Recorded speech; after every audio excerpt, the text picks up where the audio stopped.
यानंतर एक मोठी माहिती समोर येते। उपमुख्यमंत्री अजित पवार बोलतायत, थेट जाऊया।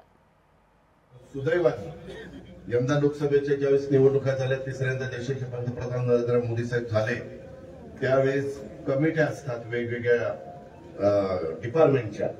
त्याच्यामध्ये पेट्रोलियमची एक कमिटी असते, त्याचे आपले प्रांताध्यक्ष सुनील तटकरे साहेब या देशाच्या पेट्रोलच्या त्या कमिटीचे अध्यक्ष आहेत।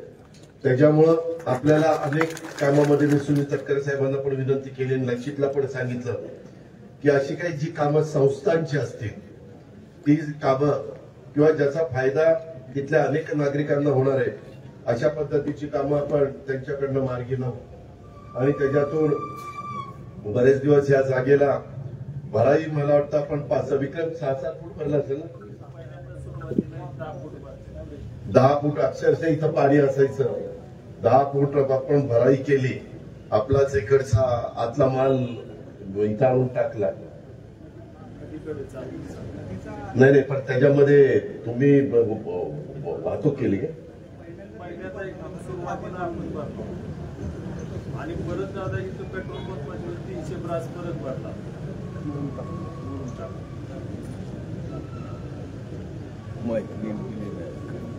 तर त्या पद्धतीने इथं काम केलं आणि आपण रोडच्या लेवलला गेलो। बऱ्याचदा काय होतं, हाच तुम्ही बघा 10-15 फूट प्लॉट खड्ड्यात असता तर किती भरून घेतला असता तर इथं सगळं पाणी आलं असतं। आपण नेहमी मी तुम्हाला सगळ्यांना सांगतो की उद्याची 25-50 वर्ष डोळ्यासमोर ठेवून काम करायचंय।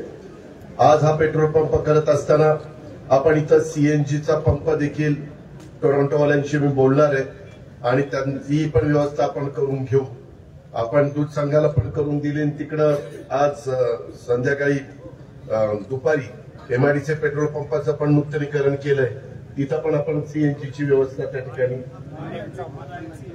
केलेली आहे। आणि माझ्या माहितीप्रमाणे इथं आता हळूहळू सध्या 2 व्हीलर। लोकशाही मराठी ऐका, पहा, जागरूक रहा।